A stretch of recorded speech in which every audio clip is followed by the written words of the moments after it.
My best friend hooked up with my toxic ex and tried to destroy my life online, so I blocked her forever. 2 years later, she came begging after he did the same to her. I was bawling my eyes out on Thanksgiving while making chicken nuggets at McDonald's. I had picked up the shift since I wasn't talking to my family anymore, and Tyrese, my only friend back then, was spending the day with his dad. Tyrese could tell I was crying, though. When he wanted to FaceTime, I wouldn't put my camera on, but he could hear my voice shaking with every word. The fluorescent lights of the kitchen made everything look harsh and unforgiving as I stood there, the smell of frying oil clinging to my uniform and hair. Every few minutes, I'd wipe my tears with the back of my hand, careful not to let my manager see me breaking down during the holiday rush. That's why he invited me to hang out with his friends afterward. I remember the exact moment he suggested it. I was sitting in my car in the empty McDonald's parking lot, the engine running just for the heat, watching families through the windows of nearby restaurants, all laughing and celebrating together. The invitation felt like a lifeline thrown to someone drowning. None of them seemed to be shirny pieces of shut, which is rare for the male species, and they actually seemed like they genuinely liked each other. I could tell from the way they playfully shoved each other when I first walked into the diner, their easy laughter filling the space. The restaurant was one of those 24-hour places with vinyl booths and laminated menus that had seen better days. Christmas lights had been strung up around the windows, casting everything in a soft, multicolored glow. There was just one thing. There was only one other girl. Now, I'm usually a girl's girl, the type to insist on going to the bathroom together even if I don't need to use it, the type to take photos when I think someone looks good, from 100 different angles. I've always believed in women supporting women, especially in groups dominated by guys. So I automatically treated Vanessa as if she was my friend, gave her a huge hug, my arms wrapping around her slender frame as if we'd known each other forever, told her I'd pay for her meal, and defended her whenever Tyrese or the other guys made fun of her. The diner smelled like maple syrup and coffee, and the jukebox in the corner was playing some old 80s song that made the whole scene feel like something out of a movie. I slid into the booth next to Vanessa, our shoulders touching, ready to form that instant female bond. I thought she was going to return the favor, or at least be somewhat nice to me. But apparently little Miss Vanessa had other plans.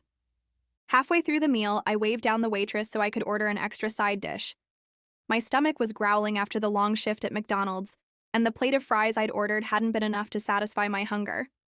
The waitress, a middle-aged woman with tired eyes and a kind smile, had just pulled out her notepad when Vanessa spoke up. "I really don't think you need to eat all that," Vanessa said while laughing, her voice dripping with fake concern. My face flushed with heat, and no one reacted. The waitress's pen hovered over her pad, her eyes darting between us uncertainly. The conversation at the table didn't even pause. The guys were deep in a discussion about some video game, oblivious to what had just happened. But instead of giving up, she doubled down. "You heard? I said I don't think you need to eat all that."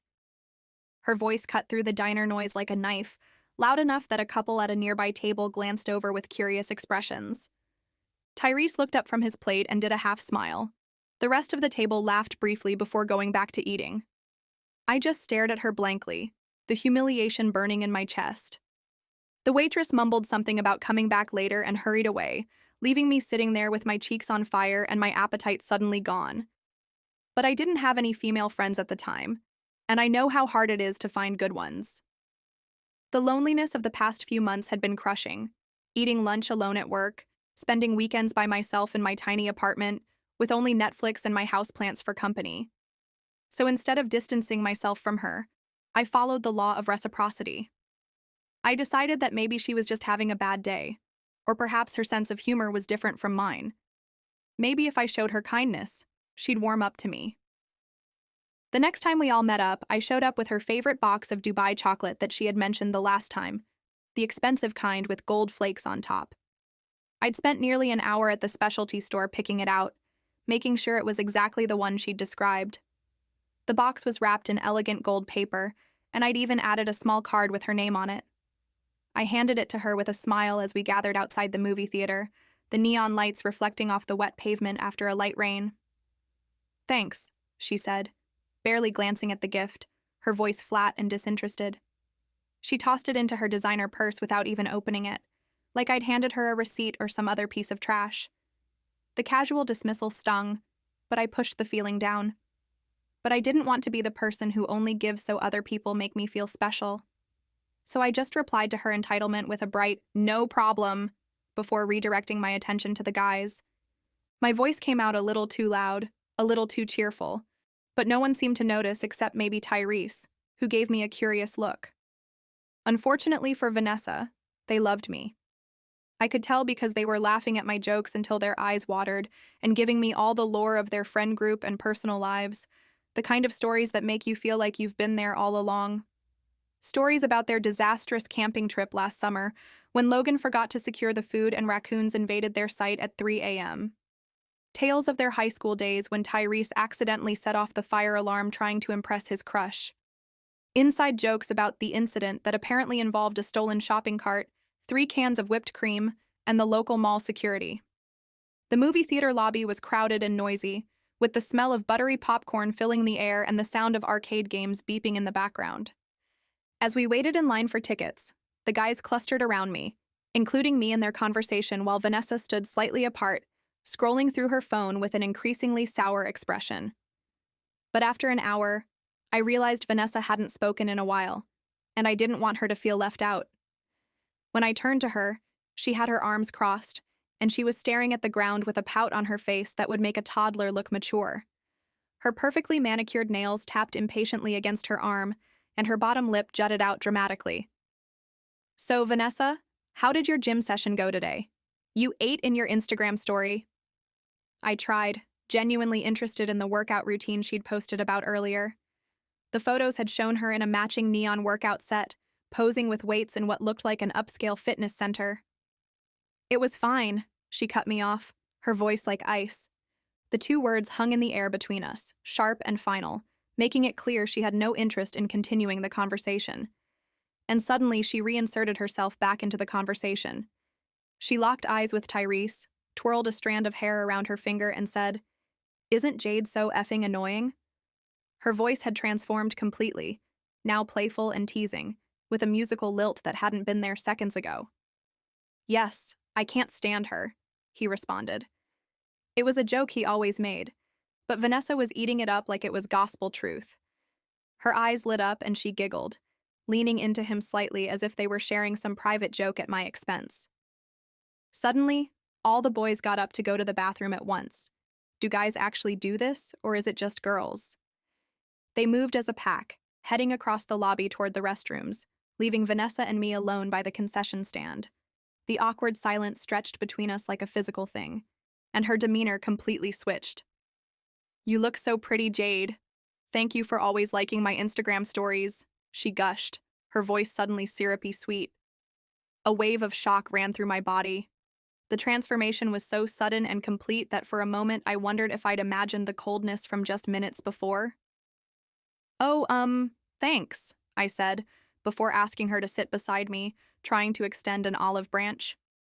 I patted the empty seat next to me, hoping that maybe, just maybe, we could start over and form a real friendship. And that's when the guys came back.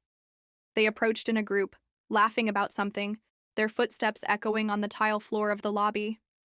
Tyrese headed toward the seat next to me, but before he could reach it, Vanessa jumped up. "Sorry I took your seat, Tyrese. Jade was begging me to be near her. We both know how needy she can be."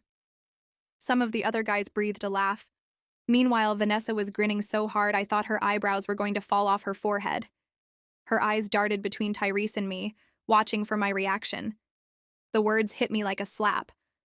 I felt my face grow hot again, but this time with anger rather than embarrassment. The casual cruelty of it, the deliberate attempt to make me look pathetic in front of my new friends. It was calculated and mean. The theater lights dimmed just then, saving me from having to respond, but my enjoyment of the movie was ruined before it even began. But before I showed her how low I was willing to go, I wanted to play with her. So the next time we all hung out, I fed her the bait. We were at the mall, wandering through Hollister with its overwhelming cologne smell and dimly lit interior. The guys were half-heartedly looking through graphic tees while Vanessa and I browsed the women's section. "Hey, this t-shirt looks so nice on you, Vanessa," I said while we shopped in Hollister with all the guys nearby, my voice deliberately loud enough for everyone to hear. I held up a simple white tee with the store logo. Nothing special, but something that would complement her olive skin tone. Ugh, that won't fit me. It'll be like a whole A blanket on me. I'm way too small for my own good. By the last sentence, she was practically shouting at the top of her lungs, facing away from me and staring directly at the guys, her eyes wide with desperation for their attention. I almost vomited from the secondhand embarrassment that crawled up my spine. The store associate folding clothes nearby looked up with raised eyebrows, and an older woman shopping with her teenage daughter shot us a disapproving glance. But Vanessa didn't seem to notice or care. Her eyes were fixed on the guys, gauging their reaction to her announcement about her petite frame. When we passed by a stand selling Dubai chocolate, the exact same one I had gotten her, I told Tyrese to buy one for her since Vanessa's birthday was coming up. The mall was crowded with weekend shoppers, the air conditioning blasting against the heat outside, and the chocolate display looked elegant among the usual mall kiosks selling phone cases and cheap jewelry. OMG, you are actually the best! Her face lit up so much it could have fueled the electricity for the entire globe. She then gave a stiff and uncomfortable Tyrese the biggest hug I had ever seen, while he stood there like a mannequin, arms pinned to his sides. His eyes met mine over her shoulder, wide with confusion and a silent plea for help. Well, if she wanted to make our friendship a competition, then I was all for it. When she flirted with a dusty random to get his number and said, "Some of us just don't need to try," I got the numbers of 10 dudes right in front of her. I didn't even want their numbers. Most of them looked like they hadn't washed their hair in days, but the look on her face was worth it. Each time a guy handed me his phone to put in my contact info, I could feel Vanessa's glare burning into the side of my face. When she pulled Tyrese away while he was in the middle of talking to me, I grabbed his hand and told him to give me a piggyback ride. The mall security guard gave us a warning look as Tyrese reluctantly hoisted me onto his back, but it was worth it to see Vanessa's expression shift from smug to furious in the span of seconds. By the end of the day, she was completely silent, her lips pressed into a thin line. It was beautiful, honestly. The drive back from the mall was quiet, with Vanessa staring out the window the entire time, refusing to join in when the guys started a heated debate about which fast food place had the best fries. Unfortunately, it didn't last long, because just 2 days later, I got the notification that she had tagged me in a post on Instagram. I was at work, on my break, sitting in the McDonald's break room with its flickering fluorescent light and the perpetual smell of fry oil. My stomach dropped as soon as I saw her username in my notifications. It was a photo of her and my ex kissing, captioned with, "Sometimes you just need an upgrade." But it wasn't just any ex. It was the one that I had filed a police report against. The one that everyone knew had physically abused me multiple times, leaving bruises that took weeks to fade. The bruises had been in places easy to hide. My ribs, my upper arms, once on my back where he'd shoved me into a doorknob. But the emotional scars were harder to conceal. In the photo, they were at some rooftop bar, the city lights twinkling behind them, her arms wrapped around his neck while he held her waist. They looked like any happy couple, if you didn't know the truth about who he really was.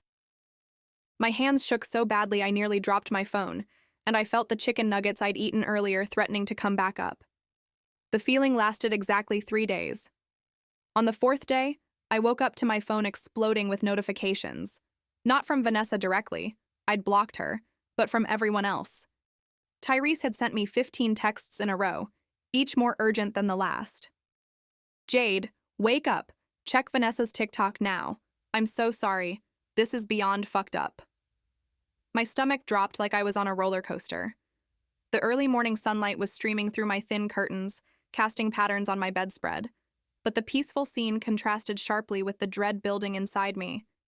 With shaking hands, I created a burner account to view her profile. The most recent video had over 50,000 views already, and was climbing fast. The thumbnail showed my ex, Derek, with a somber expression, sitting on what looked like a therapist's couch. I pressed play, my heart hammering against my ribs. "So, as a survivor of false accusations," Derek began, his voice carefully modulated to sound wounded, "I wanted to share my story." He was wearing a soft blue sweater that made him look gentle and approachable, the same sweater he'd been wearing the first time he'd shoved me against a wall. The video cut to Vanessa, her eyes wide and sympathetic, like a cartoon character trying to look innocent. and I'm here to support him through his healing journey. No one should have their reputation destroyed by someone who refuses to take accountability for their own actions. She placed her hand on his arm in a gesture of solidarity, her French manicured nails standing out against the blue of his sweater. Derek nodded gravely. My ex-girlfriend Jade has serious mental health issues that she refuses to address. When I tried to break up with her because of her possessive behavior, she threatened to tell everyone I abused her. His eyes, the same eyes that had gone cold and empty right before his fist connected with my stomach, now filled with manufactured tears. My hands were shaking so badly I nearly dropped my phone. This couldn't be happening. The room suddenly felt too small, the air too thick to breathe. Outside my window, a car horn honked, and someone's dog barked, normal sounds from a world that was continuing as if mine wasn't falling apart. The police report was filed maliciously, Derek continued, after she deliberately injured herself during an argument where I was trying to leave. I have witnesses who saw her behavior that night. His voice cracked at just the right moment, a performance worthy of an Oscar. The video cut to a girl I didn't recognize, her face blurred. Yeah, I saw her that night. She was screaming at him, throwing things. When he tried to leave, she grabbed his keys and then slammed her own arm into the door. It was crazy. The girl's voice was high and nervous, her words coming out in a rush as if she was afraid of forgetting her lines. I felt like I was going to throw up. That witness was lying. There had been no witnesses that night. Just me, Derek, and the neighbors who called 911 after hearing me scream when he threw me against the wall so hard the picture frames rattled. I remember the sound of glass cracking as one of the frames fell, the sharp pain in my back, the look in his eyes that told me this time might be the last time. The comments under the video were a nightmare. I knew a girl like this in college. Total psycho. Men can be victims too. This is why no one believes real victims because of girls like Jade. Hundreds of strangers weighing in on a situation they knew nothing about, their words cutting deeper with each scroll. Tyrese called me as I was still staring at my phone in horror. "I'm coming over," he said, not waiting for a response. His voice was tight with anger, not at me, but at what was happening. 20 minutes later, he was at my door with coffee and a grim expression, his eyes shadowed with concern. He'd driven fast. The coffee was still steaming hot, and his jacket was only half zipped, as if he'd rushed out without fully getting ready. The familiar smell of the caramel latte he'd brought me, my favorite, was a small comfort in the storm. "Have you seen the other videos?" he asked as he stepped into my apartment, his sneakers squeaking slightly on the linoleum floor of my entryway. The morning light highlighted the worry lines on his forehead, making him look older than his 23 years. "There are more?" My voice sounded hollow, even to my own ears. I clutched the warm coffee cup like a lifeline, the heat seeping into my cold fingers. He nodded, looking sick. "She's been posting them all night. There's one where Derek shows evidence that you were the abusive one. Old texts taken completely out of context. And there's another one." He trailed off, his jaw tightening as he struggled to continue. "What?" I whispered, cold dread seeping into my bones. The coffee in my stomach turned sour, and I set the cup down on my small kitchen counter before I could drop it. "She somehow got hold of your voicemail to the police.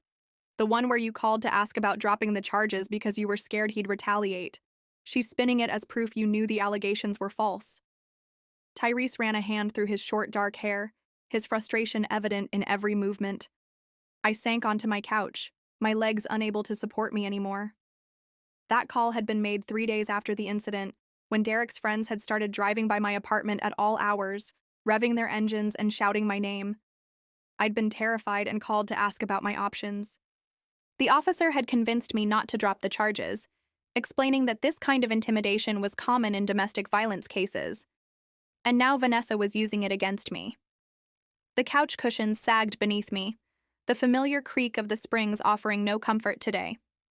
Through my thin curtains, I could see people walking their dogs, heading to work, living normal lives while mine was being systematically destroyed online. "This is slander," Tyrese said firmly, pacing my small living room, his footsteps heavy with anger. "You could sue them." His sneakers left slight marks on my carpet with each turn, but I couldn't bring myself to care about something so trivial right now.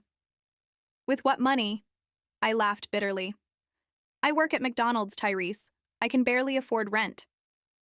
My apartment, with its mismatched furniture and water stain on the ceiling, was evidence enough of my financial situation. The stack of bills on my coffee table, some with final notice stamped in red, underscored the point. My phone buzzed with a text from my manager at McDonald's. Need to talk to you before your shift today. Come in 30 minutes early. The message glowed ominously on my screen, another problem to add to the growing pile. Great, I muttered. Now what? I showed Tyrese the text, watching his expression darken further. When I arrived at work, Marco's usually friendly face was creased with concern. He led me to the back office, away from the morning prep crew, the smell of frying oil and cleaning solution making my stomach turn. The office was tiny, barely big enough for the desk and 2 chairs it contained, with motivational posters peeling at the corners and a calendar still showing last month. Jade, I've been getting calls, he began awkwardly. About you. He couldn't quite meet my eyes, his gaze fixed on the employee schedule pinned to the corkboard behind me. My heart sank. Let me guess. Someone saying I'm unstable and dangerous? The fluorescent light overhead buzzed faintly, casting harsh shadows across Marco's troubled face. He looked surprised. So you know about this? His fingers tapped nervously on the desk between us, his wedding ring making a soft clicking sound against the laminate surface. It's my ex and his new girlfriend. They're spreading lies about me online because I reported him for domestic violence last year. The words came out flat and tired. I was exhausted from explaining, from defending myself against accusations that shouldn't need defending. Marco's expression softened slightly. Look, I believe you. But corporate is concerned about the social media attention. Some customers have been calling to complain about having an abuser handling their food. He winced as he said it, clearly uncomfortable with the situation. An abuser? I repeated incredulously. They're calling me the abuser now? My voice rose despite my efforts to stay calm, and I saw Marco glance nervously at the thin office door, worried others might hear. I fought for you, Marco insisted. But they're putting you on administrative leave until this blows over. Paid leave, he added quickly, seeing my expression. I made sure of that. His eyes pleaded for understanding, for me not to blame him for a decision that had clearly come from higher up. I should have been grateful, but all I felt was numb. How long? The question came out barely above a whisper, as if speaking it too loudly would make the answer worse. 2 weeks to start. I'm sorry, Jade. Marco handed me an official letter detailing the terms of my leave, the corporate letterhead stark and impersonal at the top of the page. I walked out of McDonald's feeling like I was in a nightmare. My one source of stability, my job, was now compromised, and it was only the beginning. The parking lot seemed to stretch endlessly before me, the familiar golden arches overhead now feeling like they were mocking me rather than welcoming me. Over the next few days, Vanessa's campaign escalated. She and Derek appeared on a popular podcast that specialized in exposing false accusations. They told their version of events, painting me as an obsessive ex who couldn't let go. Derek cried on cue when describing how his life had been ruined by my allegations, his voice cracking at all the right moments. The podcast host, a man with a history of dismissing domestic violence claims, ate it up. This is why we need to be skeptical of women who cry abuse, he said, his voice smug. The real victims here are men like Derek whose lives are destroyed by vindictive exes. His words slithered through my earbuds as I listened, each one hitting like a physical blow. The fallout was immediate and devastating. People I barely knew were sending me hateful messages. Old classmates from high school were sharing the videos, adding their own comments about how they always knew there was something off about me. My phone buzzed constantly with notifications, each one a fresh wound, a new betrayal from someone I thought had known better. Even worse, some of the guys from our friend group were starting to waver. I don't know what to believe anymore, Logan texted me. The evidence they're showing seems pretty convincing. His message arrived late at night, when the loneliness was already crushing. The betrayal of someone I'd thought was becoming a friend made it almost unbearable. Only Tyrese and his cousin Tyrone remained steadfastly in my corner. Tyrone came over one evening with takeout and a determined expression. "We need a counter strategy," he said, spreading containers of Chinese food across my coffee table, the aroma of garlic and soy sauce filling my apartment. "They're controlling the narrative right now." The smell of the food reminded me I hadn't eaten all day, but my stomach was too knotted with anxiety to feel hungry. Outside, rain had started to fall, droplets racing down my windows and blurring the streetlights into smears of color. "What am I supposed to do?" I asked, pushing the food around with my fork. I'd barely eaten in days. My favorite sweater, once snug, now hung loosely from my shoulders. If I respond publicly, I look defensive. If I stay silent, I look guilty. It's exactly what happened before. "The difference is now you have us," Tyrese said firmly. "And we have evidence that Vanessa planned this whole thing." His voice carried a confidence I wished I could feel, his eyes bright with determination as he pulled out his phone to show me something. Tyrone nodded, his eyes bright with purpose. "Plus, I've been doing some digging. That witness in the video? She's Derek's cousin. I found pictures of them together at a family reunion last year." He turned his laptop around to show me the evidence. A Facebook photo album from Johnson Family Reunion 2022, with Derek and the witness standing side by side, his arm around her shoulders. A tiny spark of hope flickered in my chest. "So we can prove she's lying?" The rain outside intensified, drumming against the roof in a steady rhythm that somehow made the moment feel more significant. "It's a start," Tyrone said. "But we need more. We need to show that this isn't just about you versus them. It's about a pattern of behavior." His fingers flew over his keyboard, pulling up more social media profiles, more evidence of connections between the people in Vanessa's videos. We spent the next few hours strategizing. Tyrone, who worked in IT, helped me secure all my accounts with stronger passwords. Tyrese contacted the detective who had handled my case, asking if there was anything that could be done about the public smear campaign. The rain continued outside, creating a cocoon of sound around us as we worked, the world beyond my apartment temporarily held at bay. But just as we were starting to feel like we had a plan, my phone rang with an unknown number. "Hello?" I answered cautiously. The guys fell silent, watching my face for clues about who was calling. "Is this Jade?" A woman's voice, unfamiliar but somehow weary in a way I recognized. There was a quality to it, a certain flatness, a careful control, that I'd heard in my own voice after Derek. "Yes. Who's this?" I pressed the phone closer to my ear, straining to hear over the rain. "My name is Hannah. You don't know me, but I dated Derek before you did." The words sent a chill down my spine despite the warmth of my apartment. My heart skipped a hit. "Hannah?"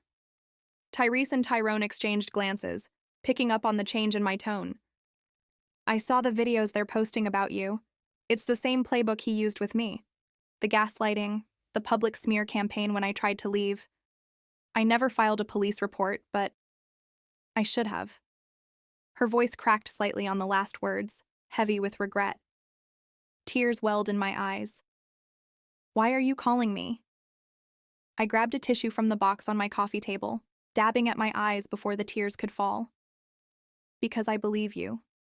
And I want to help." The simple declaration, "I believe you," hit me harder than I expected. After days of being called a liar, of having my experience questioned and dismissed, those 3 words felt like oxygen when I'd been drowning. Hannah wasn't the only one. Over the next few days, 3 more women reached out, all former girlfriends of Derek's, all with similar stories. None had filed reports, but they all recognized the tactics being used against me. The pattern was so clear, so consistent, it was like they were all describing the same nightmare. Grace had dated Derek in college. He'd isolated her from friends, then convinced everyone she was mentally unstable when she finally left him. She described how he'd gradually separated her from her support system, first with small comments about her friends. "Do you really think she has your best interests at heart?" Then with more direct manipulation, "If you go to that party instead of staying with me, we're done." Heather had only gone on a few dates with him, but when she tried to break it off, he'd shown up at her workplace so often she had to change jobs. "He'd just be there," she told me over the phone, her voice still tense with the memory, in the parking lot, or the lobby, or sitting at a table in the cafe across from my office, always with some excuse about just happening to be in the area. And Laura had the most disturbing story.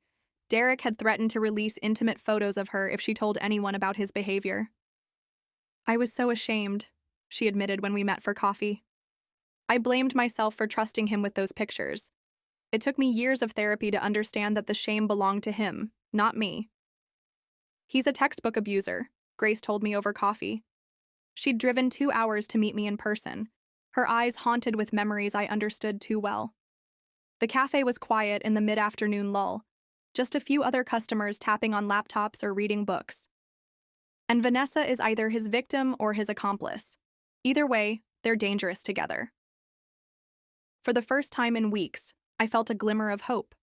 I wasn't alone. I wasn't crazy. And most importantly, I had witnesses who could corroborate that Derek had a pattern of abusive behavior. The weight that had been crushing me began to lift slightly, allowing me to take a full breath for the first time in what felt like forever. But just as things were looking up, Vanessa escalated again. I was at Tyrese's apartment going through the evidence we'd collected when his phone buzzed with a notification.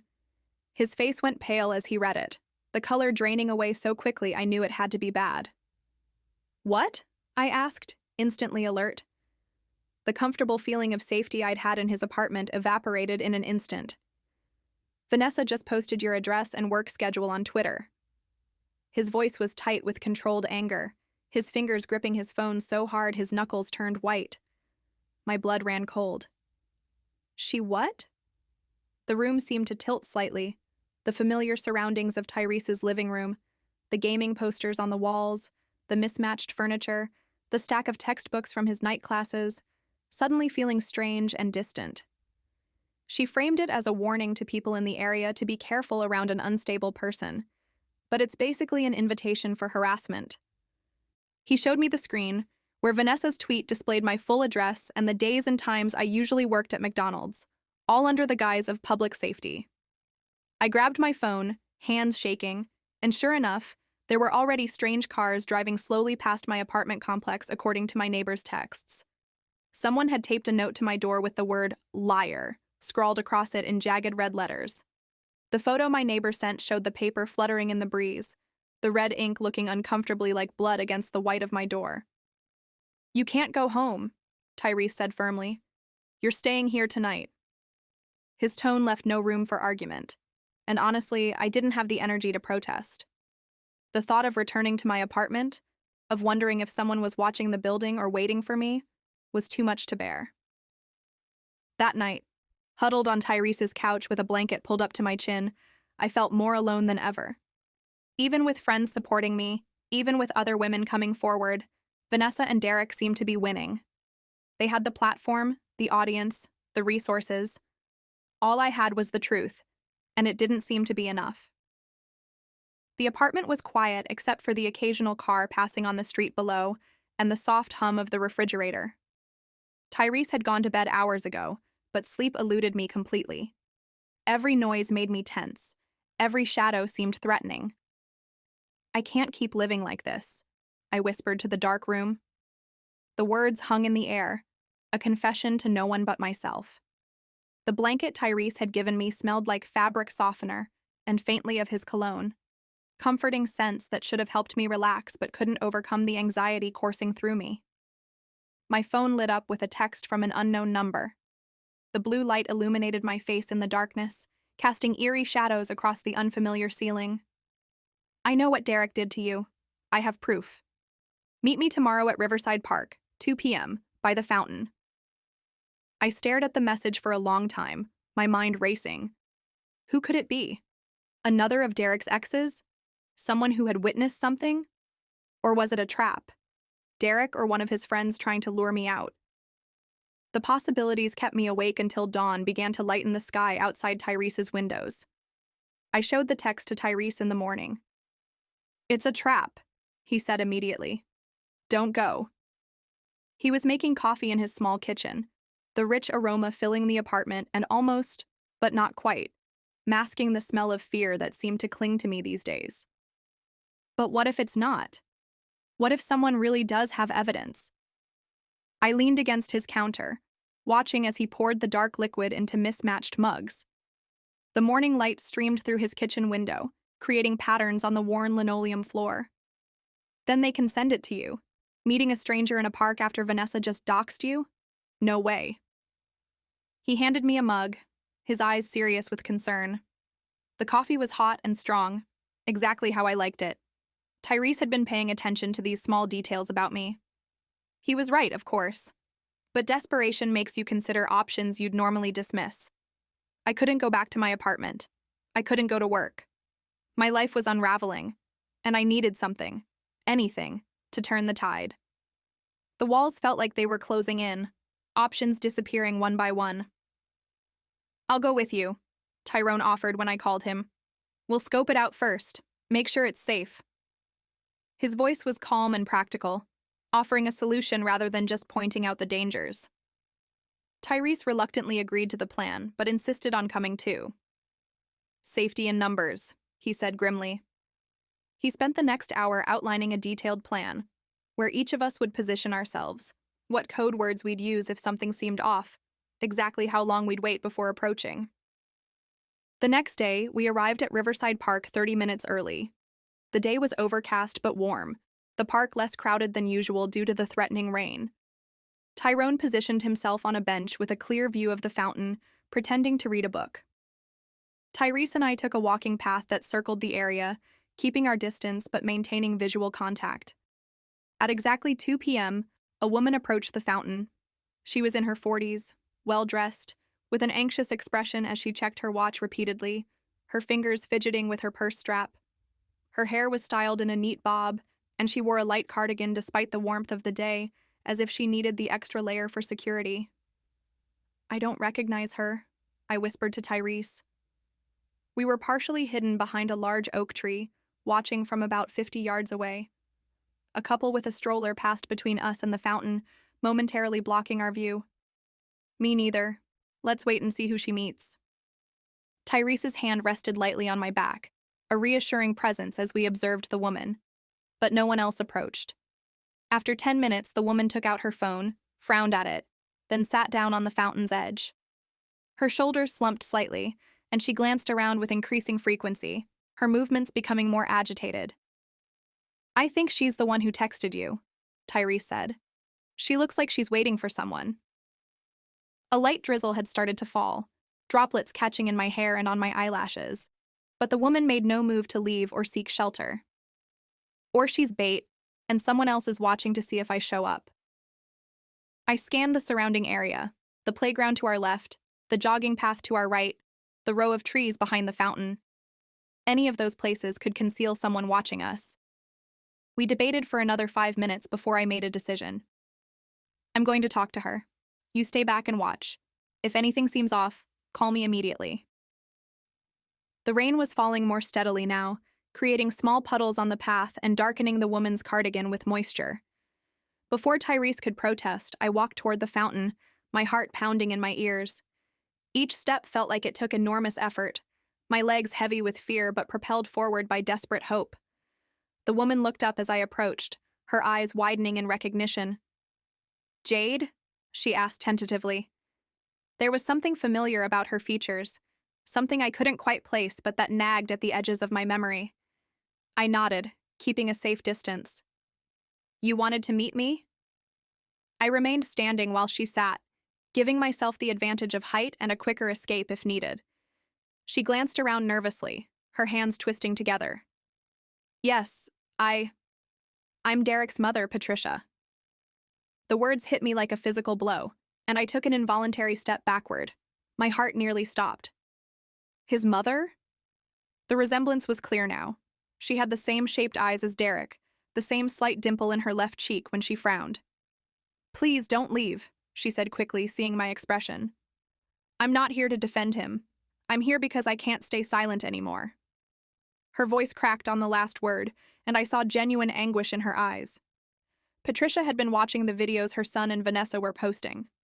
At first, she'd believed Derek's version of events, that I was unstable, that I'd made false accusations.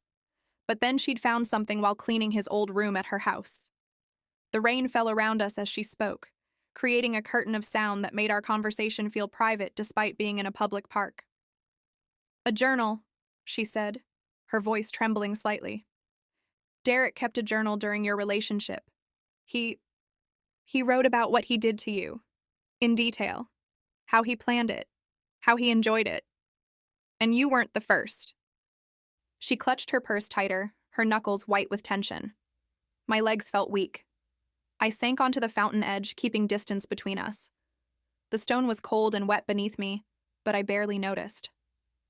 "Why are you telling me this?" The sound of the fountain's water mixing with the rainfall created a constant white noise around us. "Because it's wrong," she said simply. "What he's doing to you is wrong. What he did to those other girls was wrong. I've enabled him for too long, making excuses, believing his lies. I can't do it anymore." Her face showed the weight of her guilt, lines of sorrow etched around her eyes and mouth. She reached into her purse and pulled out a small black notebook, worn at the edges. "Here, it's all in here. Pages 43 through 67 are about you specifically." The journal was slightly damp from the rain, its cover darkened with moisture. I stared at the notebook, afraid to touch it. "Why would you give me this? He's your son." A raindrop fell from my hair onto my cheek, mimicking a tear I was too shocked to shed. Patricia's eyes filled with tears. "Because I failed as a mother. I didn't raise him to be this person. And I can't let him destroy another young woman's life." Her voice broke completely on the last sentence, and she covered her mouth with her hand, trying to compose herself. I took the notebook with shaking hands. "Have you read all of it?" The cover was smooth and cool against my palm, innocuous looking for something that contained such darkness. She nodded, looking ashamed. "Yes, it's disturbing. He needs help, professional help, and you need protection from him." She stood up, adjusting her purse strap on her shoulder. "I've made an appointment with a lawyer tomorrow. I'm going to make a formal statement about finding the journal. It won't undo what he's done, but maybe it will help stop what he's doing now." As Patricia walked away, Tyrese and Tyrone rushed over. I showed them the notebook, and we flipped through it together right there in the park, huddled under a tree for shelter from the rain. What we found was sickening. Derek had meticulously documented his abuse, not out of guilt, but as some kind of trophy collection. He described how he'd isolated me, manipulated me, hurt me, and he'd done the same to others before me. The pages were filled with his neat handwriting, detailing incidents I had tried so hard to forget. The time he'd accidentally spilled hot coffee on my lap when I'd tried to leave during an argument. The night he'd held my wrists so tightly they bruised, then convinced me I'd done it to myself in my sleep. The calculated way he'd turned my friends against me, telling them I was becoming unstable and needed space. Most disturbing of all were the recent entries about Vanessa. He wasn't dating her because he cared about her. He was using her as a weapon against me. "V is the perfect tool," he'd written. "So desperate for attention she'll do anything I ask. Once I'm done with J, I'll break V the same way." The words were chilling in their calculated cruelty, written with the same detached tone he might use to describe a business strategy. "We need to take this to the police," Tyrese said immediately. The rain had plastered his hair to his forehead, but he didn't seem to notice or care. His focus was entirely on the journal and what it meant for our situation. But I hesitated. What if they don't believe it's real? What if they think I wrote it myself? The fear that had become my constant companion surged again, whispering all the ways this could go wrong. "It's in his handwriting," Tyrone pointed out, "and his mother can testify that she found it in his room." He had opened his jacket to shield the journal from the rain, protecting the evidence that might finally vindicate me. Would she, though? Would she really testify against her own son? The question hung in the air between us, as heavy as the rain clouds overhead. We decided to scan every page of the journal first, creating digital backups. Then Tyrone, who had a friend in the police department, arranged for us to meet with a detective who specialized in domestic violence cases. The rain had stopped by the time we reached the police station, but puddles dotted the parking lot, reflecting the gray sky above. Detective Nowak was a stern-faced woman with kind eyes. She listened carefully as I explained the situation, taking notes and occasionally asking clarifying questions. Her office was small but organized, with file folders stacked neatly on her desk and domestic violence resource posters on the walls. When I showed her the journal, her expression darkened. "This is extremely concerning," she said. "Not just the documented abuse, but the current harassment campaign.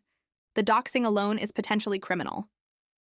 She flipped through the journal, her frown deepening with each page. "So you can help?" I asked, trying not to sound too desperate. My hands were clasped tightly in my lap to keep them from shaking, my nails digging into my palms.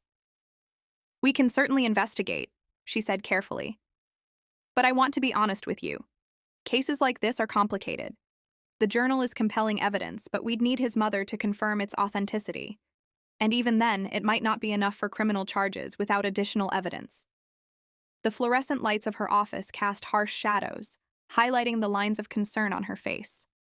My heart sank. "So there's nothing you can do?" The familiar feeling of helplessness threatened to overwhelm me again, the brief hope I'd felt at finding the journal starting to fade. "I didn't say that," Detective Nowak replied. "We can start by issuing a cease and desist order regarding the harassment, and I can help you file for a restraining order against both Derek and Vanessa based on the doxing incident." She pulled out some forms from her desk drawer, her movements efficient and purposeful. It wasn't everything I'd hoped for, but it was a start. As we left the police station, I felt a strange mix of emotions. Relief that someone in authority was finally taking me seriously, but frustration that justice still seemed so far away. The sky had cleared somewhat, patches of blue appearing between the clouds, mirroring my cautious optimism. "What now?" I asked Tyrese as we walked to his car. The parking lot was still wet from the rain, puddles reflecting our images as we passed. "Now we use what we have," he said firmly. "The journal, the restraining order, the other victims' testimonies. We build our case piece by piece." His confidence was reassuring, a solid presence beside me when everything else felt uncertain. But Vanessa and Derek weren't going to make it easy. The next day, they escalated their campaign yet again. Vanessa posted a tearful video claiming she'd received death threats from my supporters. She showed screenshots of threatening messages, carefully editing out the usernames. The video was filmed in what looked like her bedroom, soft lighting and strategically placed decorative pillows, creating a backdrop that made her look vulnerable and innocent.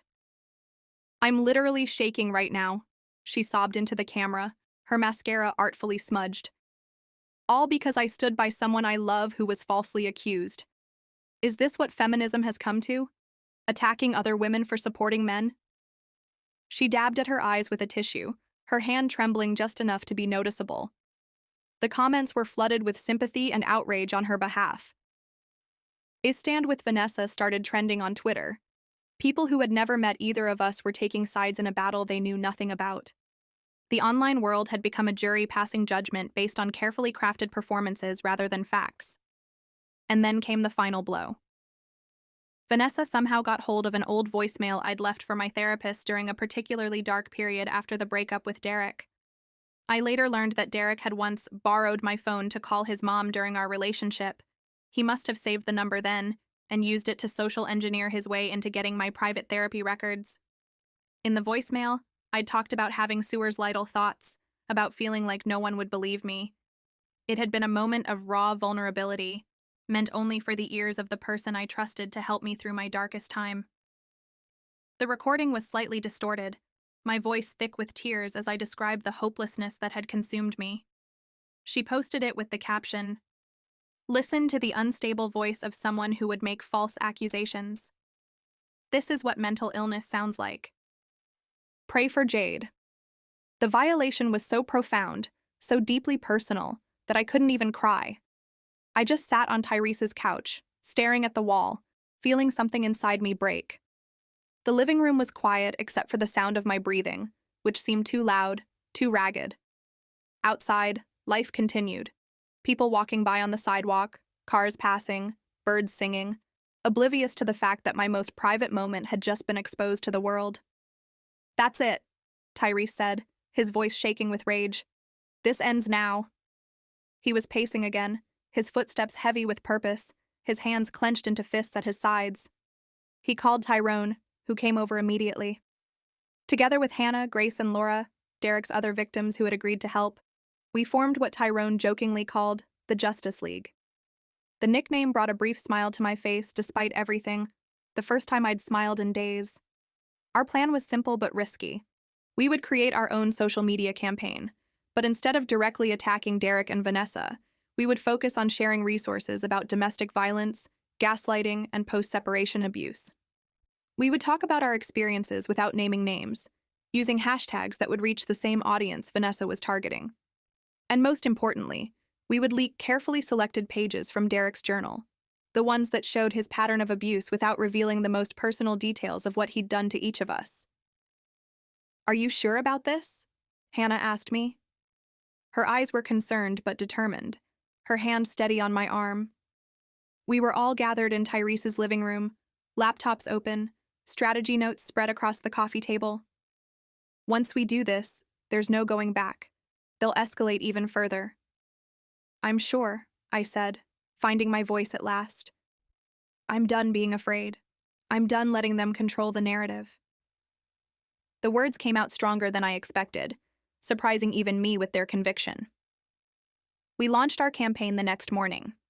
Grace, who worked in marketing, helped us craft messages that were clear, concise, and impossible to dismiss as crazy.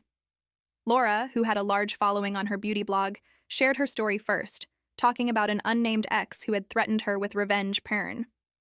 Hannah posted next, describing the isolation tactics her former boyfriend had used, and I shared last, posting a single page from Derek's journal, where he described his system for breaking down a woman's self-esteem. The response was immediate and overwhelming. Women began sharing their own stories of abuse and gaslighting. Domestic violence advocates reached out to offer support. And most surprisingly, several of Derek's male friends contacted me privately to say they'd always suspected something was off about him. One sent screenshots of concerning texts Derek had sent about putting me in my place. Another described witnessing Derek's explosive anger over minor issues. Pieces of the puzzle were coming together, creating a picture that others could finally see. For the first time, the tide seemed to be turning, but Vanessa and Derek weren't going down without a fight. That evening, as I was helping Tyrese make dinner, my phone rang with an unknown number. Against my better judgment, I answered. The kitchen was warm and fragrant with the smell of the pasta sauce Tyrese was stirring, creating an incongruous backdrop for what was about to happen. "Hello?" I balanced the phone between my ear and shoulder as I chopped vegetables for a salad, the knife rhythmically hitting the cutting board. "You think you're so clever, don't you?" Vanessa's voice was ice cold, all pretense of the tearful victim gone. "Turning people against us with your little pity party." The venom in her voice was startling after the carefully cultivated vulnerability she showed online. "I'm just telling the truth, Vanessa. Something you should try sometime." I set down the knife, my appetite suddenly gone. Tyrese looked up from the stove, his expression questioning. She laughed, a harsh sound with no humor in it. "The truth? You wouldn't know the truth if it slapped you in the face. And trust me, reality is about to hit you hard." The threat was unmistakable, sending a chill down my spine despite the warmth of the kitchen. "Is that a threat?"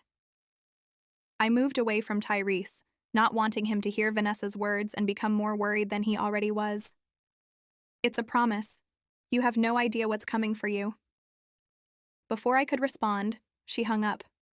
I stared at my phone, a chill running down my spine. "What was that about?" Tyrese asked, noticing my expression. He turned down the heat under the sauce, giving me his full attention. "Vanessa," I said. "She's planning something." The kitchen suddenly felt less safe, less warm, as if her threat had physically entered the space with us. We didn't have to wait long to find out what. The next morning, I woke up to find #JadeIsOverParty trending on Twitter. Vanessa had orchestrated a coordinated attack, having her followers mass report all my social media accounts for harassment and threatening behavior. My Instagram was temporarily suspended. My Twitter was locked. Even my professional LinkedIn account had been flagged for review, In one swift move, she had silenced my voice just as people were starting to listen. But she didn't stop there. Someone, and I had no doubt who, had sent an anonymous tip to my landlord claiming I was running an illegal business from my apartment. When I called to explain, he seemed skeptical, mentioning that he'd also received complaints about excessive noise and concerning behavior. His voice was cold and distant, nothing like the friendly tone he'd used when I first moved in. "I've never had a complaint before," I protested. The phone felt slippery in my sweaty palm as panic began to rise. My apartment was the only safe space I had left, and now even that was being threatened. "Well, I've received several in the past week," he replied stiffly. "I'll need to conduct an inspection." The implication was clear. He was looking for a reason to evict me. It was a coordinated effort to isolate me completely, cut off my social media presence, threaten my housing, already taken away my job. They were trying to erase me, to make me so desperate that I'd back down. The walls were closing in, options disappearing one by one, just as Derek had done during our relationship. But they had miscalculated, because this time, I wasn't alone. When I told our Justice League what was happening, they sprang into action. Tyrone helped me set up new accounts under slightly different names. Grace used her marketing contacts to get my Instagram suspension reviewed. Laura offered to let me stay with her if I lost my apartment. And Tyrese never left my side. "We're going to get through this," he promised, his arm around my shoulders as we sat on his couch, strategizing our next move. "They think they can break you, but they don't know how strong you are." His words were simple but powerful, a reminder that I had survived Derek once and could do it again. I leaned against him, exhausted but determined. "I just don't understand why Vanessa hates me so much. What did I ever do to her?" The question had been bothering me for weeks. The intensity of her animosity seemed disproportionate to our brief interaction. "Nothing," Tyrese said firmly. "This isn't about you. It's about her own insecurities. And Derek is using that, manipulating her just like he did with you." His insight made perfect sense. Vanessa's behavior had always been about her need for attention, her fear of being overlooked. I thought about the journal entries describing Vanessa as a tool to be used and discarded. As much as she had hurt me, I couldn't help feeling a twinge of concern for her. She had no idea what was coming once Derek was done with her. The cycle of abuse was so clear from the outside, yet so impossible to see when you were caught in it. "Maybe we should try to talk to her," I suggested. "Show her the journal entries about her." The idea formed slowly, a recognition that Vanessa was both perpetrator and potential victim in this twisted situation. Tyrese looked skeptical. "You think she'd listen?" His doubt was reasonable. Vanessa had shown no willingness to hear my side so far. "Probably not. But I have to try. Otherwise, I'm no better than them, using her as a pawn in this twisted game." The realization felt important. Maintaining my humanity, my empathy, even towards someone who had shown me none, was a way of ensuring Derek hadn't broken something essential inside me. We debated the best approach. A direct message would likely be ignored or used against me. A public post would seem like an attack. Finally, we decided on a neutral third party, someone Vanessa might actually listen to. The solution wasn't perfect, but it was the best option we had. Marcus had remained on the periphery of the drama, not taking sides but not cutting me off either. He and Vanessa had been friends before all this started, and she still occasionally commented on his posts. I called him, explained what we'd found in the journal, and asked if he'd be willing to talk to Vanessa. My hands shook slightly as I made the call, afraid of another rejection, another door closing. "I don't know, Jade," he said hesitantly. "This whole situation is really messed up. I don't want to get more involved." His reluctance was clear in his voice, the caution of someone who didn't want to be dragged into a conflict. "I understand," I said, trying to hide my disappointment. "I just thought, if she knew what Derek was really planning..." I let the sentence hang, hoping he would fill in the blank himself.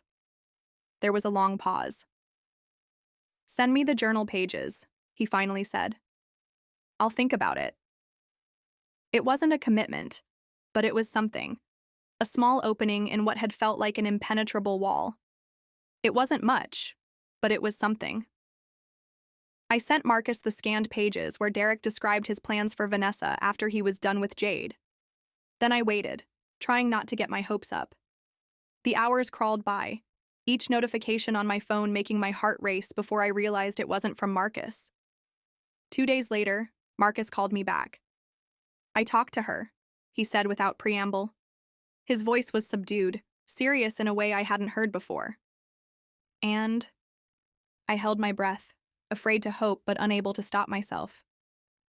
She didn't believe me at first, said the journal was probably fake. But then, he hesitated. Then I told her about something Derek had written that I hadn't mentioned before. A specific gift he was planning to give her, a necklace with a phoenix pendant. Apparently he'd just given it to her the day before, with the exact same speech about rising from the ashes that he'd written in the journal. The coincidence was too specific to dismiss, and Marcus's voice reflected his own surprise at the confirmation. Did that convince her? I paced Tyrese's living room as I spoke, too anxious to sit still. Outside, the afternoon sun cast long shadows through the blinds, creating stripes of light and dark across the floor. I think it shook her. She got really quiet, asked to see the actual journal pages. I sent them to her and she just disappeared. Hasn't responded to any messages since. Concern edged his voice, not just for me now, but for Vanessa too. I didn't know whether to feel hopeful or worried. Had Vanessa finally seen the truth? Or was she planning some new form of retaliation? The uncertainty was almost worse than knowing for sure that another attack was coming. The answer came that evening, in the form of a text from an unknown number. "We need to talk, in person. Just you and me. No Tyrese, no Derek. Tomorrow, 3 p.m., coffee shop on Maple Street." The message was brief and direct, leaving no doubt about who it was from even without a signature. I showed the text to Tyrese. "It has to be Vanessa." He read it several times, his brow furrowed in concentration. "It could be a trap," he warned. "Derek could have her phone." His protective instinct was in full force, his body tense with concern. "I have to take the chance," I said. "This might be our only opportunity to end this." The possibility of resolving the situation, of finally being free from the constant attacks, was too tempting to ignore. We argued about it for hours. Tyrese insisted on coming with me, waiting outside the coffee shop in case something went wrong. I finally agreed, on the condition that he wouldn't interfere unless I texted him a specific code word. We settled on pineapple, random enough that I wouldn't use it accidentally in normal conversation. The next day, I arrived at the coffee shop 15 minutes early, choosing a table with a clear view of both the entrance and the emergency exit. My hands were sweating as I ordered a latte I knew I wouldn't drink. The coffee shop was moderately busy, with the hum of conversations and the hiss of the espresso machine creating a background noise that was both comforting and useful. No one would overhear our conversation. At exactly 3 p.m., Vanessa walked in. She looked different, smaller somehow, without her usual confident swagger. Her eyes were red-rimmed, her normally perfect makeup slightly smudged. The designer outfit and carefully styled hair were still there, but something essential had changed, as if the frame remained but the picture inside had altered completely. She sat down across from me without a word, staring at the table between us. The silence stretched uncomfortably, broken only by the ambient noise of the coffee shop, cups clinking, the bell over the door jingling as customers came and went, music playing softly from overhead speakers. "Thank you for coming," I said, breaking the silence. My voice came out steadier than I expected, given how rapidly my heart was beating. She looked up, her expression unreadable. "I didn't come for you. I came for me." The words were clipped, defensive, but lacking the venom I'd grown accustomed to hearing from her. "Okay," I said carefully. "What do you want to talk about?" I kept my hands wrapped around my coffee cup, more for something to hold on to than any desire to drink it. Vanessa took a deep breath. "I want to know if it's true. The things in the journal. Did he really do those things to you?" Her voice wavered slightly on the question, betraying the emotion she was trying to hide. I met her gaze steadily. Yes, all of it. And worse. The simple truth, stated without embellishment or drama, seemed to hit her harder than any emotional appeal could have. She flinched slightly. And the other girls? Hannah, Grace, Laura? Her fingers traced nervous patterns on the table's surface, her perfectly manicured nails catching the light from the window beside us. Yes, they're all telling the truth. I watched her face carefully, looking for any sign that she was recording this conversation or setting me up somehow. But all I saw was confusion and the dawning of a terrible realization. Vanessa was silent for a long moment, her fingers tracing patterns on the table. He's been different lately. Since we started the videos, controlling, checking my phone, getting angry over little things. The admission seemed to cost her, each word dragged out reluctantly. My heart ached despite everything she'd done to me. I recognized the signs all too well. The gradual escalation, the increasing control, the unpredictable anger, all hallmarks of the pattern I'd experienced myself. Vanessa, you need to get away from him. Now, before it gets worse. She laughed bitterly. And go where? Back to the friend group that hates me now? Back to my parents who think I'm a social media star dating a successful guy? I have nowhere to go. The desperation in her voice was familiar, the same trapped feeling I'd experienced when trying to leave Derek. That's what he wants you to think, I said gently. That's how it starts. He isolates you until you believe you have no options. I leaned forward slightly, trying to convey the urgency without scaring her off. But you do have options. There are resources, people who can help. Tears welled in her eyes. I didn't know, she whispered. About what he did to you. Not really. He told me you were unstable, that you'd made it all up. And I wanted to believe him because...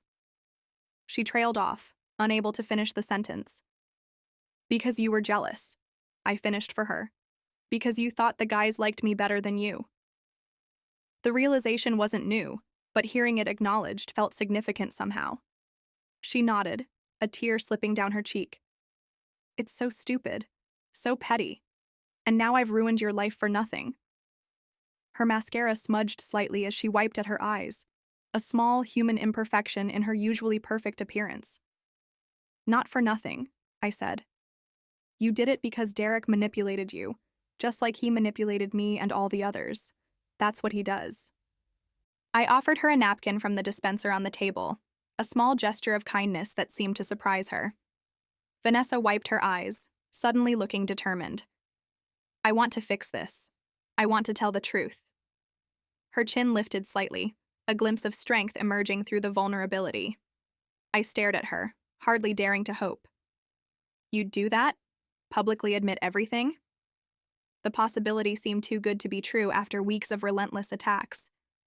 Yes, she said firmly. I'll take down all the videos. I'll post the truth. I'll even go to the police with you if you want. Her hands stopped their nervous movement, settling flat on the table with new resolve. It was more than I'd dared hope for. But as I looked at Vanessa, really looked at her, I saw something that made me pause. A faint bruise on her wrist, partially covered by her bracelet. The same kind of bruise I used to hide with jewelry. The discoloration was subtle, yellowish-purple, a few days old, but unmistakable to someone who knew what to look for. Vanessa, I said carefully. Has Derek hurt you? Physically, I mean.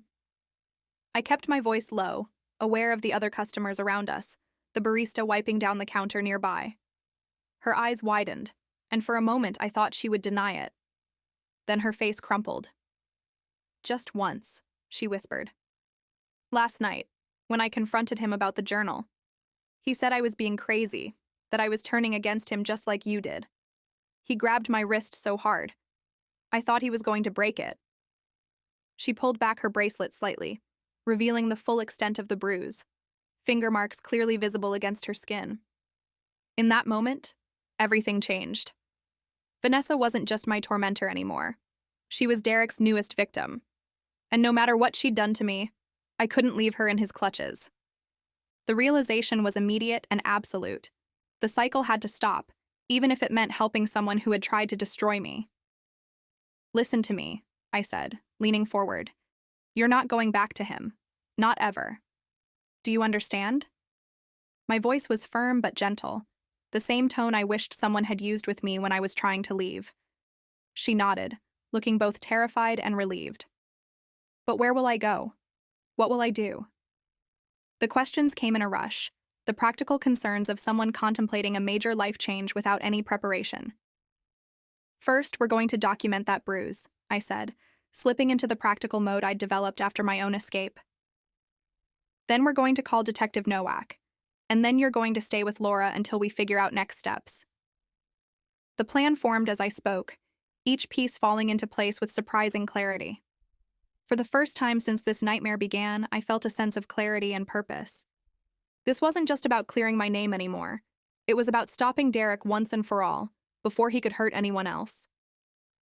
The coffee shop continued its normal rhythm around us, people chatting, ordering drinks, going about their day. While at our table, something profound had shifted. As we left the coffee shop together, Tyrese watching in amazement from his car across the street, I realized something important. The path to justice wasn't going to be a dramatic showdown or a viral video exposing the truth. It was going to be this: one step at a time, one truth at a time, one survivor supporting another. Vanessa looked at me as we walked to Tyrese's car. The afternoon sun highlighted the dark circles under her eyes, the strain of the past weeks visible in her face. "Why are you helping me after everything I did?" Her question was genuine, confusion mixing with gratitude in her voice. I thought about it for a moment. "Because no one deserves what Derek does to people, not even you." The answer came easily, a truth I hadn't fully recognized until I said it aloud. She gave me a small, sad smile. "I don't deserve your forgiveness." Her shoulders hunched slightly, as if expecting rejection even now. "This isn't about forgiveness," I said honestly. "It's about breaking the cycle. It's about being better than them." And as I said it, I realized it was true. This wasn't about being a saint or taking the moral high ground. It was about refusing to let Derek's poison spread any further, refusing to become the thing I hated. As Tyrese drove us to the police station, I felt something I hadn't experienced in months: hope. Real, substantial hope that this nightmare might finally be ending. The city passed by outside the car windows, people walking dogs, children playing in parks, life continuing in all its ordinary beauty. And for the first time in a long while, I felt like I might have a place in that ordinary world again. The road ahead would still be difficult. There would be statements to give, evidence to present, social media fallout to manage. Vanessa would have to publicly retract her accusations, which would bring its own wave of backlash. Derek would fight back, possibly harder than ever. The legal system might still fail us, as it fails so many victims of domestic violence. But for the first time, I wasn't facing it alone. I had Tyrese and Tyrone, Hannah and Grace and Laura. And now, improbably, I had Vanessa too. The alliance was fragile, built on shared trauma rather than friendship, but it was real and it was powerful. Sometimes justice isn't loud. It doesn't announce itself with sirens and handcuffs. Sometimes it's quiet. A conversation in a coffee shop, a truth finally spoken, a hand extended to someone who doesn't deserve it but desperately needs it. Sometimes healing begins not with grand gestures but with small acts of courage, the courage to speak, to listen, to believe, to help. As we pulled into the police station parking lot, I took a deep breath. This was just the beginning of the end. But it was a beginning. And after everything I'd been through, that was enough for now.